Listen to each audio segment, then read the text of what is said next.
శ్రీ సాయినాథాయ నమః. శ్రీ సాయి సచ్చరిత్రము 3వ అధ్యాయం.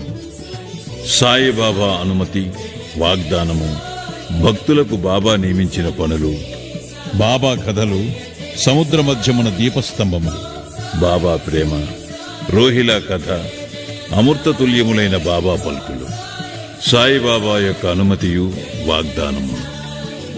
వెనుకటి అధ్యాయములో వర్ణించిన ప్రకారము శ్రీ సాయి సచ్చరిత్ర వ్రాయుటకు బాబా పూర్తి అనుమతిని సొంగుచు ఇట్లు నుడివిరి. సచ్చరిత్ర వ్రాయు విషయములో నా పూర్తి సమ్మతి కలదు. నీ పనిని నీవు నిర్వర్తించుము, భయపడకుము, మనస్సు నిలకడగా ఉంచుము, నా మాటల యందు విశ్వాసం ఉంచుము. నా లీలలు రాసినచు అవిద్య అంతరించిపోవును. శ్రద్ధాభక్తులతో వానిని వినిన వారికి ప్రపంచమందు వ్యామోహము క్షీణించును. బలమైన ప్రేమభక్తి కెరటములు లేచును. ఎవరైతే నా లీలలలో మునిగెదరో వారికి జ్ఞానరత్నములు లభించును. ఇది విని రచయిత మిక్కిలి సంతోషించెను. వెంటనే నిర్భయుండయ్యను. కార్యము జయప్రదముగా సాగునను ధైర్యము కలిగెను. అటుపైన శ్యామా వైపు తిరిగి బాబా ఇట్లనెను. ప్రేమతో నా నామము ఉచ్చరించిన వారి కోరికలన్నీ నెరవేర్చెదను. వారి భక్తిని హెచ్చించెదను. వారినన్ని దిశలయందు కాపాడెదను. ఎవరైతే మనఃపూర్వకముగా నాపై పూర్తిగా ఆధారపడి ఉన్నారో వారి కథలు వినునప్పుడు అమితానందమును పొందెదరు. నా లీలలను గానము చేయు వారి గంతులేని ఆనందమును, శాశ్వతమైన తృప్తిని ఇచ్చేదనని నమ్ముము. ఎవరైతే నన్ను శరణు వేడెదరో, భక్తి విశ్వాసములతో నన్ను పూజించెదరో, నన్నే స్మరించెదరో, నా రూపమును తమ మనస్సును నిలుపుకునెదరో వారిని దుఃఖబంధముల నుండి తప్పింతును. ప్రాపంచిక విషయములన్నిటినీ మరచి నా నామమునే జపించుచు, నా పూజనే సల్పుచు, నా లీలలను చరిత్రమును మననము చేయుచు ఎల్లప్పుడూ నన్ను జ్ఞప్తియందుంచుకునివారు ప్రపంచ విషయములందెట్లు తగులుకుందురు. వారిని మరణము నుండి బయటకు లాగెదను. నా కథలు వినినచో సకల రోగములు నివారింపబడును. కావున భక్తి శ్రద్ధలతో నా కథలను విను. వానిని మనమున నిలుపుము. ఆనందమునకు, తృప్తికి ఇదియే మార్గము. నా భక్తుల యొక్క గర్వాహంకారములు నిష్క్రమించును. నా లీలలు వినువారికి శాంతి కలుగును. మనపూర్వకమైన నమ్మకము గలవారికి శుద్ధ చైతన్యముతో తాదాత్మ్యము కలుగును. సాయి సాయి అను నామమును జ్ఞప్తియందుంచుకున్నంత మాత్రమున చెడు పలుకుట వలన, వినుట వలన కలుగు పాపములు తొలగిపోవును. భక్తులకు వేర్వేరు పనులు నియమించుట. భగవంతుడు వేర్వేరు భక్తులను వేర్వేరు పనులకు నియమించును. కొందరు దేవాలయములు, మఠములు, తీర్థములలో నది ఒడ్డున మెట్లు మొదలగునవి నిర్మించుటకు నియమితులగుదురు. భగవంతుని లీలలను పాడుటకు కొందరు నియుక్తులగుదురు. కొందరు తీర్థయాత్రలకు పోవుదురు.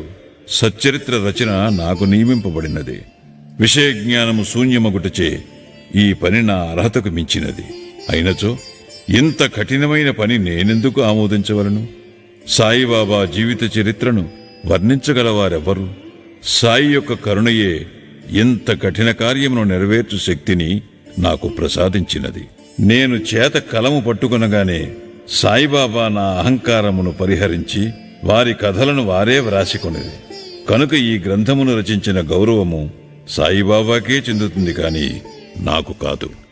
బ్రాహ్మణుడనై పుట్టినప్పటికీ శృతి, స్మృతి అను 2 కళ్ళు లేకుండుటచే సాయి సచ్చరిత్రను నేను వ్రాయలేకుంటుని. కాని భగవంతుని అనుగ్రహము మూగవానిని మాట్లాడినట్లు చేయును, కుంటివానిని పర్వతము దాటునట్లు చేయును. తన ఇచ్ఛానుసారము పనులు నెరవేర్చుకుని చాతుర్యము ఆ భగవంతునికే కలదు. హార్మోనియమునకు గాని వేణువునకు గాని ధ్వనులు ఎట్లు వచ్చుచున్నవో తెలియదు. అది వాయించువానికే తెలియను. చంద్రకాంతము ద్రవించుట, సముద్రము పొంగుట వాని వల్ల జరగవు. అది చంద్రోదయములో జరుగును. బాబా కథలు దీపస్తంభములు. సముద్ర మధ్యమందు దీపస్తంభములుండును.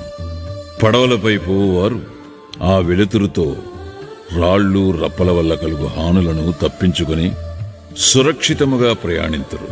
ప్రపంచమను మహాసముద్రములో బాబా కథలను దీపములు దారిచూపును. అవి అమృతము కంటే తియ్యగా నుండి ప్రపంచయాత్ర చేయు మార్గమును సులభముగను సుగమముగను చేయును. యోగీశ్వరుల కథలు పవిత్రములు. అవి మన చెవుల ద్వారా హృదయమందు ప్రవేశించినప్పుడు శరీర స్పృహయును అహంకారమును ద్వంద్వ భావములను నిష్క్రమించును. మన హృదయమందు నిల్వయుండిన సందేహములు పటాపంచలైపోవును. శరీర గర్వము మాయమైపోయి కావలసినంత జ్ఞానము నిల్వ చేయబడును. శ్రీ సాయిబాబా కీర్తి వర్ణనలు ప్రేమతో పాడినగాని వినినగాని భక్తుని పాపములు పటాపంచలగును. కాబట్టి ఇవియే మోక్షమునకు సులభ సాధనములు. కృతయుగములో శమదమములు అనగా నిశ్చల మనస్సు శరీరము, త్రేతాయుగములో యాగము, ద్వాపరయుగములో పూజ, కలియుగములో భగవన్ మహిమలను నామములను పాడుట మోక్ష మార్గములు. 4 వర్ణముల వారు ఈ చివరి సాధనమును అవలంబించవచ్చును. తక్కిన సాధనములు అనగా యోగము, యాగము, ధ్యానము, ధారణము అవలంబించుట కష్టతరము. కాని భగవంతుని కీర్తిని మహిమను పాడుట అతి సులభము. మన మనస్సును మాత్రము అటువైపు త్రిప్పవలెను. భగవత్ కథలను వినుట వలన పాడుట వలన మనకు దేహాభిమానము తొలగిపోవును. అది భక్తులను నిర్మోహులుగా చేసి తుదకు ఆత్మసాక్షాత్కారము పొందినట్లు చేయును. ఈ కారణము చేతనే సాయిబాబా నాకు సహాయపడి నాచే ఈ సచ్చరితామృతమును వ్రాయించాను. భక్తులు దానిని సులభముగా చదువగలరు, వినగలరు. చదువునప్పుడు వినున్నప్పుడు బాబాను ధ్యానించవచ్చును.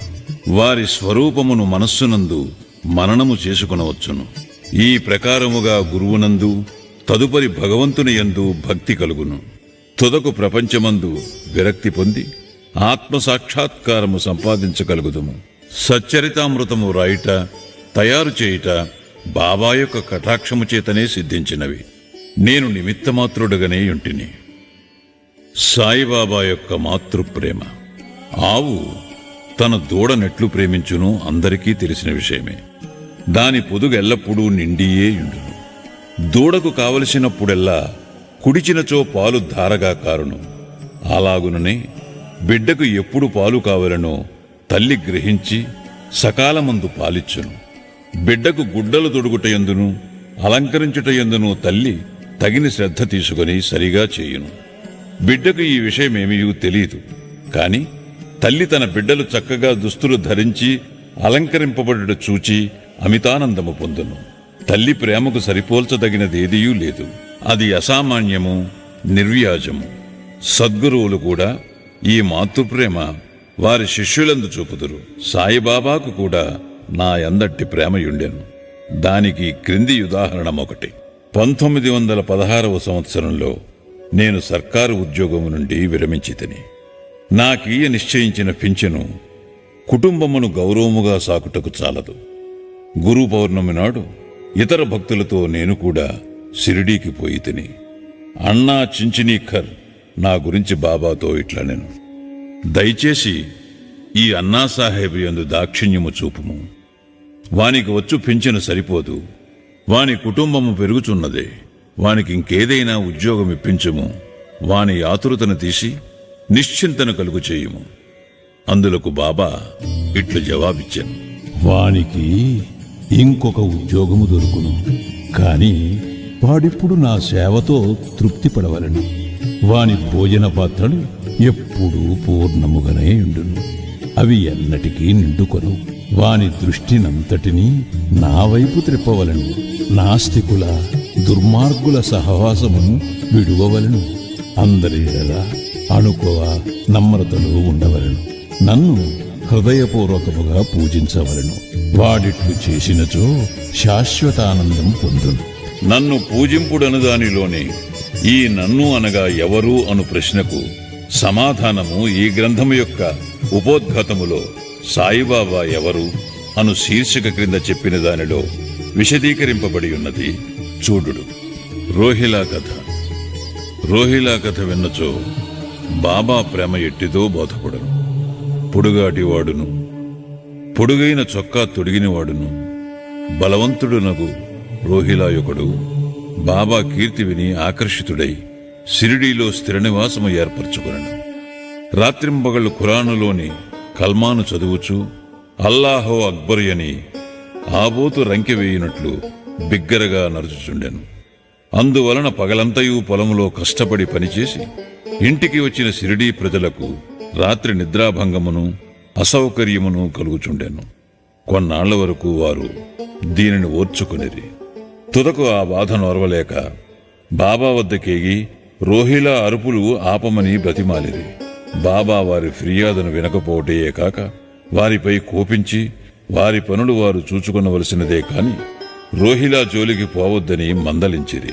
రోహిలాకు ఒక దౌర్భాగ్యపు భార్య గలదనియు, ఆమె గయ్యాలి అనియు, ఆమె వచ్చి రోహిలాను తనను బాధ పెట్టుచున్నదనియు రోహిలా ప్రార్థనలు విని ఆమె ఏమీ చేయలేక ఊరకు యుండుననియు బాబా చెప్పెను.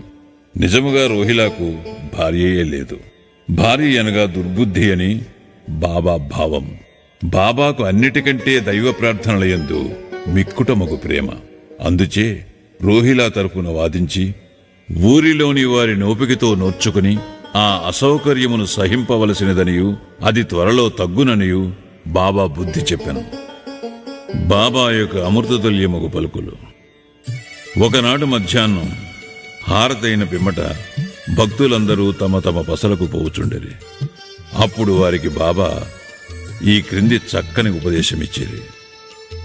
మీరెక్కడ ఉన్నను, ఏమి చేయుచున్నను నాకు తెలియనని బాగుగా జ్ఞాపకముంచుకొనుడు. నేనందరి హృదయముల పాలించువాడను, అందరి హృదయములలో నివసించువాడను. నేను ప్రపంచమందు గల చరాచర జీవకోటిని ఆవరించియున్నాను. ఈ జగత్తును నడిపించువాడను, సూత్రధారిణి నేనే. నేనే జగన్మాతను. త్రిగుణముల సామరస్యమును నేనే. ఇంద్రియ చాలకుడను నేనే. సృష్టి స్థితి లయకారకుడను నేనే. ఎవరైతే తమ దృష్టిని నా వైపు త్రిప్పెదరో వారికి ఏ హాని గాని బాధ కాని కలుగదు. నన్ను మరచిన వారిని మాయ శిక్షించును. పురుగులు, చీమలు తదితర దృశ్యమాన చరాచర జీవకోటి అంతయు నా శరీరమే, నా రూపమే. ఈ చక్కని అమూల్యమైన మాటలు విని వెంటనే నా మనస్సులో ఏ నౌకరీ కొరకు యత్నించక గురుసేవలోనే నిమగ్నమగుటకు నిశ్చయించుకుంటుని. కాని అన్నా చించినీకరు ప్రశ్నకు బాబా చెప్పిన సమాధానము నా మనస్సునందుండెను. అది జరుగునా లేదా అని సందేహము కలుగుచుండెను. భవిష్యత్తులో బాబా పలికిన పలుకులు సత్యములైనవి. నాకొక సర్కారు ఉద్యోగము దొరికెను. కాని అది కొద్ది కాలము వరకే. అటు పిమ్మటి వేరే పని ఎదియు చేయక శ్రీ సాయి సేవకు నా జీవితమంతయు సమర్పించితిని. ఈ అధ్యాయమును ముగించబోవు ముందు చదువరులకు నేను చెప్పేదేమనగా, బద్ధకము, నిద్ర, చంచల మనస్సు, దేహాభిమానము మొదలగు వానిని విడిచి వారు తమ యావత్తు దృష్టిని సాయిబాబా కథల వైపు త్రిప్పవలను. వారి ప్రేమ సహజముగా నుండవలను. వారు భక్తి యొక్క రహస్యమును తెలుసుకుందురుగాక. ఇతర మార్గమును అవలంబించి అనవసరముగా అలసిపోవద్దు. అందరూ ఒకే మార్గమును త్రొక్కుదురుగాక, అనగా శ్రీ సాయి కథలను విందురుగాక. ఇది వారి అజ్ఞానమును నశింపచేయును, మోక్షమును సంపాదించి పెట్టును. లోభి ఎక్కడ ఉన్నప్పటికీ వాని మనస్సు తాను పాతిపెట్టిన సుత్తునందేయుండునట్లు బాబాను కూడా ఎల్లరూ తమ హృదయములందు స్థాపించుకుందురుగాక. 3వ అధ్యాయం సంపూర్ణం. సద్గురు శ్రీ సాయినాథార్పణమస్తు. శుభం భవతు.